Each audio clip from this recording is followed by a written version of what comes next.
So we've been already up this morning for a little bit. Stay out, stay out. Jesse's gonna get a bath this morning and get shaved, but these guys just ate and they are all spread out. They're all gaining weight. Sometimes when we have a large litter and 6 is getting up there, I have to supplement with a little bit of goat's milk, and I don't want to say I don't have to do that. At this point I don't, so that's great. But Jesse's doing a great job, and her milk must be really rich because these guys are gaining weight on their own. I don't have to do really anything except for to check and make sure she hasn't dug up the carpet, which, you know, mama dogs do. So you see these guys twitching. Twitching is actually good. I remember when I had my first litter, and there were only maybe one pup was twitching, and it was flipping me out. But then I learned from my then vet, you know, they're supposed to twitch, and if they're not twitching, maybe then something's wrong. But so everybody's doing really well. They were named last night, so hopefully you got the email. Hopefully those of you who are picking are thinking about which ones you might like, because we'll start picking. These guys will open their eyes. What are they? 3 days old. In another 2 weeks, their eyes will be open. These guys, you know, they can't see, they can't walk really. I mean, they crawl. They do what I call the army crawl, and I think she's going to demonstrate it, or he's going to demonstrate it. They're all so pretty. I want to just call them all her. She. There he goes. So they do their little army crawl, and then when their eyes open, they start to lift up off of this, lift their bellies up off the ground, and believe it or not, in another 2 weeks, 2.5 weeks, their eyes are going to be open. They're going to be running in this box. They're going to be jumping out of this doorway. And so I'll take the whelping box down, because once they start climbing out of the whelping box, we take it down.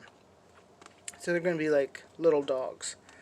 And she's doing a great job, or he's doing a great job. So the 2 boys are here.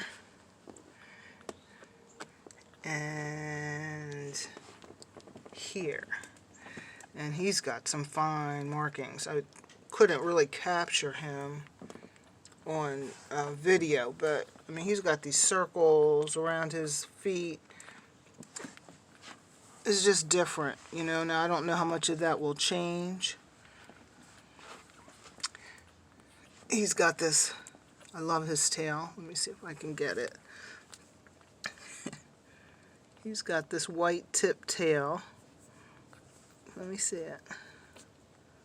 Yeah.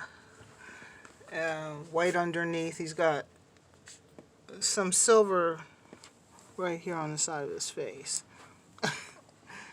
And he's got, I'm going to interrupt his sleep, this little silver stripe up his nose. I don't know that, up his forehead, I don't know that that's going to stay there or not. You know, but he's got these remarkable white socks. You know, and so does his sister right here. She's got stockings. Let me move you over here, little girl. This is the tricolor girl. And she's got a little bit higher socks in the front. And she's got the red markings on her back legs. And she's got the white tip tail. It's like I said, I've only had 2 other black pups. Well, actually Bucky, her brother, she's a brother from previous litter. It looks very, very similar to this. I mean, he probably has a little bit more white, I think. But she's a black tricolor. She's got 3 different colors, red, white, and black. And then he was just trying to chew on her face. We have this little girl here. She's a chocolate party, or actually she's a chocolate pied. If you want to know the difference between a pied and a party, a pied usually has solid all the way on the back and then white all underneath. Even though she doesn't have a completely solid back, she still has more chocolate than she does white. So in which case we call her an Irish Pied. Her sister over here is on the borderline of, let's say her sister had a little bit more white. Her sister's trying to be a pied, but I'm sorry, let's say her sister has a little bit more solid. She would be a pied as well, but she has a little bit more white. So if their body is 50% white or more, 50% or more white, then they're a party. If they are less than 50% white, they are a pied. What are you doing? Are you digging up out there? Because you know I don't like that. You have a place in here to dig up. She's about to pull up all my carpeting out there. Anyway, so let's go back and see the others. Who did I miss? I got the Chocolate Army Crawl. I got the Pied, and I got the 2 black pups. And I got this little girl here. I'm going to pull her out. So yeah, she's got really nice coloring. She is the largest in the group. I do expect her to be upwards 15 pounds or more. She's probably going to be more like her dad, and her dad is pretty hefty guy. And so she's probably going to be on the larger side. If you're looking for small or tiny, you're probably not going to get tiny in this group. And by tiny I mean less than 10 pounds. 10 pounds, I'm not a breeder of tiny Havanese. Every now and again we get the 8-pounders full grown. But for the most part I want them to be between 11 and 15 pounds. That's our average. Every once in a while we get some that are above average, and in this litter, if somebody's going to be above average, it's going to be this little girl here. And we're still memorizing names because we just put the names out last night. So she is very attractive. She's red and white. Actually, she is red and white. She looks, and she's on borderline of she's got a hint of chocolate to her, which is not unusual because of her dad. So she's got some nice markings, and the rule is that if people say, are they going to lighten, are they going to turn white? Sables change color, and so many of the Havanese do change color. The blacks in this litter and the chocolate in this litter, I'm sorry, I need to get my coffee, and I need to get my orange juice. I don't believe these guys back here are going to change color. I don't believe she's going to change color. She may lighten, but she's not going to turn white. Now, they also darken, and we're going to talk about darkening when we look at this little girl. You can see her patches right here. But what they say is if you pull their hair back, and if you look at the root, that's how you tell if they're going to change color. Now, if that's she kind of likes that. I think I'm tickling her. So if that's the rule, then I would say she's not going to change, or that she's not going to turn white. Now, this is a mystery to me. I've had several of these. Well, she'll be my third little girl that was born white. So we have an opposite. And she's pooping right now. So let me clean her up, and then I'll finish talking about her. So back to it. Every now and again we get a Havanese that does darken. This little girl here was born white, and when she came out I was like, oh, white, And even within the first couple of hours I could see her patches coming through. So you guys will be able to watch her over the next couple of weeks. It would be my guess that I don't know how dark these patches are going to get. I thought maybe she's going to be a red and white party.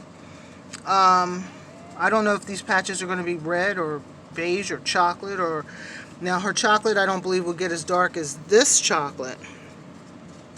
But she's going to do something with those patches. So one of the prettiest red and white parties I have started off like this, and now she's dark Irish setter red.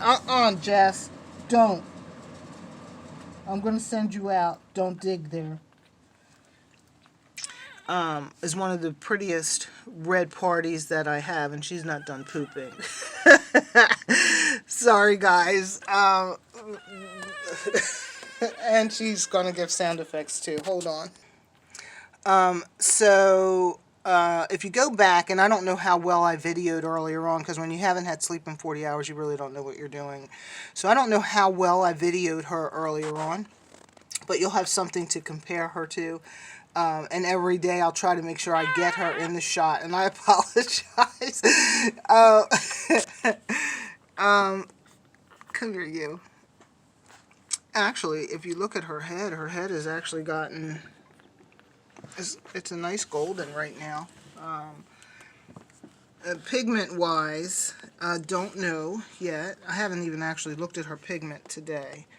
Because I have people asking, chocolate, black, are these guys going to be black pigmented, or going to be chocolate pigmented?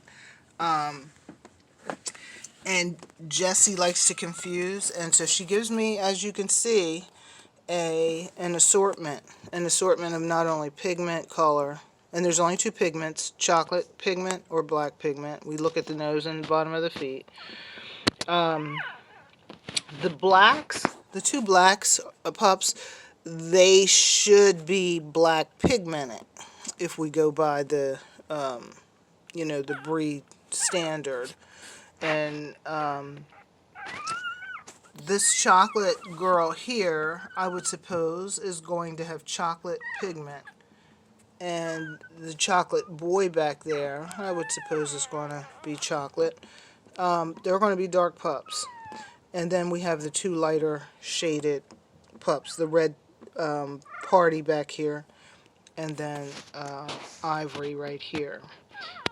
So I'm watching Ivory's pigment every single day. Her nose will get darker. It'll be like, I always say that the magic marker queen comes down and adds another dot in the morning. But right now I really can't tell. And as I get older and my eyesight gets worse, I was completely wrong on the last golden pup. She was born, I was sure she was chocolate, and then after about a week I was like, oh my gosh, she is probably black pigmented.